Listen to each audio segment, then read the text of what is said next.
the one, the only, Benzion.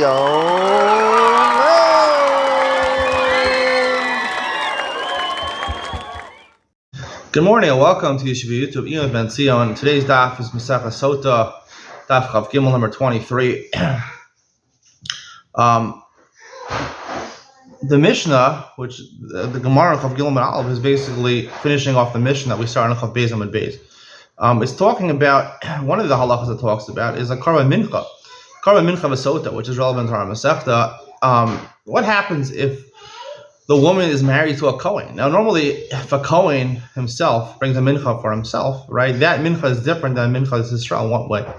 That a mincha Yisrael, you bring the komates on the Mizbeach, and the rest is eaten by the Kohanim. A mincha Kohen for himself, the entirety is born on the, there's no komates, so you bring the entire thing on the Mizbeach, and you're makir it on the Mizbeach. Now, what happens when you have a Kohen whose wife is a Sotah, right? So, we learned the Masechtas in the Dharma, it's machlokas between Rabbi Yehuda and the Rabbanan. Is the woman entitled to money for her karbanos from her husband's estate?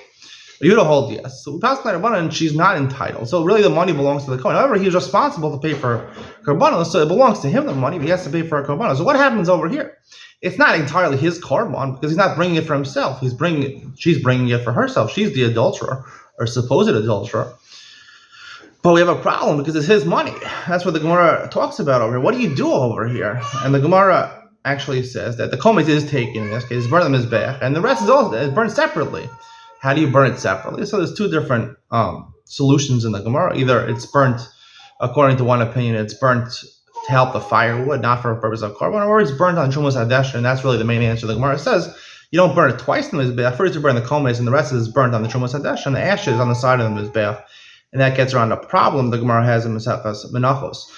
Now, it's very interesting in terms of explaining the difference, why the mincha of the woman who's married to a Kohen is different, right? The Gemara brings sort of a proof. It starts talking about the difference between Kohen and Kohenes, a male Kohen and a female Kohen. And this gets Uma ben ish isha. The Mishnah starts continuing. What's the difference between a man and a woman? And brings a lot of halachas that have nothing to do with kahuna. It says by a metzora, ish poreo porem, isha poras poremes. He lets his hair grow long if he's a metzora. She does not. She does not rip her clothes. Right, it talks about Nazirus, whether a man can make his child a Nazir, a mother can't. Other halachas about selling your daughter as a maidservant or Mekadesh her as a Ketana. A man is allowed to do it, a mother's not. So a lot of halachas are going to be a man and a woman. Why do they pick these halachas, man and a woman? I want to talk about Mrs. Seishas Grama and things like that. So I would say like this, I've talked about this elsewhere, a lot of Masechtas Yevamos I talked about. There's really two aspects to being part of Klal Yisrael, right? There's kedusha, and there's kahal, being part of the kahal, right? A lot of the Masechtas Yevamos discuss a lot of the forbidden relationships, right? Gerim, Ger Mitzri, Ardomi, Moavi, Lo Yava B'Kal Hashem, Psuadak, Lo Yava B'Kal Hashem. It came part of the Kal Hashem. We talked about halachas over there. Let's talk about the kal. And the Gemara discusses machlokas, Masechtas Kedusha, and Rabbi Yehuda and Rabbi Yossi, whether kal gerim, mikri kal. If you're a ger, a regular ger, not from one of the forbidden nations, you're a ger, are you called part of the kal or not part of the kal? Possibly you're not considered part of the kal. So there's different halachas about that. But here we're talking about kedusha. Kahuna, Kohen Levi in Israel is part of the kedusha. And really, technically, only a man can have kedusha, right?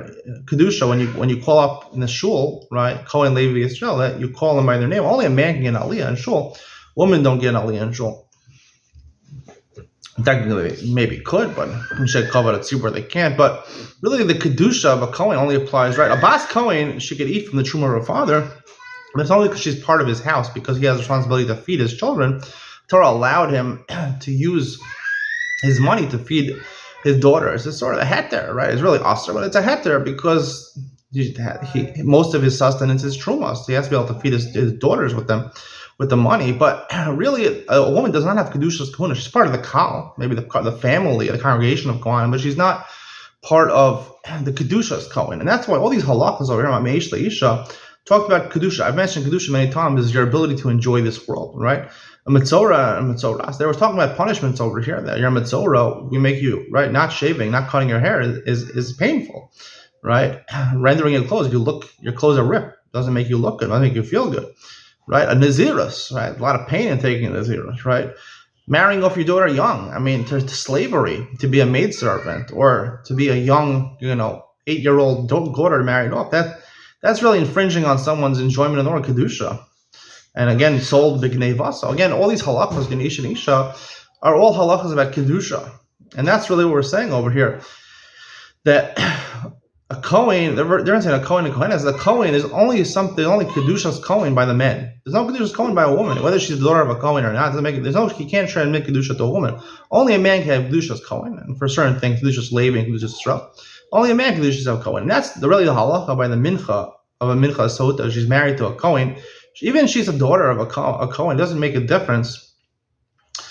Because she cannot have Kedusha's Kohen, even if she's a daughter of a Kohen. She doesn't have Kedusha's Kohen. Her husband has Kedusha's Kohen, but it's not his korban. So technically, we don't pass on Rabbi Yehuda. Really, the money for the Kohen, the korban belongs to the husband. So it really is part. But since the kapara is an aspect of kal, right? Kapara applies to everybody, a man and a woman equally. They both men and women can sin. They need to have the ability to atone for their sins. So the kapara, that's what the Gemara says, that it belongs to the woman. It doesn't belong financially to the woman, but he has to support. He has to be able to machaper for his wife. His wife needs kapara. She doesn't have any money herself. Mashakana isha kansa isha kansa baila. Whatever a woman earns belongs to her husband technically. So he's responsible for her kapara, and that's why, right? We don't just say, oh, she's not a Kohen, she's the Israeli, so therefore she's the Israeli, so let her, the Kohens be on Mizbeach, and the rest will be the Kohanim, like Israel, because it's financially owned by a Kohen, but at the same time, it partially belongs to her. She's entitled to kapara, she's entitled to atonement, which is something part of the kal, being part of the kal. Everyone, the Jews, right? V'nichbar chol adas b'nei Yisrael, we say Yom Kippur, say kal, and adas b'nei Yisrael, is another way of saying kahal. So, she's part of the kal. So therefore she has a portion in the kapara. So therefore there's a technicality over it. It belongs to the Kohen, but you can't interpret the entire thing on Mizbeach because partially she's part of the kal. She's attached to this korban mincha to the fact that kapara is part of the kal, and a woman is part of the kal. And that's what this Mishnah is discussing. It's telling you the difference between a man and woman in kedusha. Because essentially she does not have kedusha's Kohen. That's what we're saying. She does not have kedusha's kahuna, but she is part of the kal. She's part of the congregation of a family of Kohanim, and that's why she needs kapara. And that's why you have this problem. The Gemara has to come up with a unique solution for it. I hope you enjoyed today's share. See you in the next one.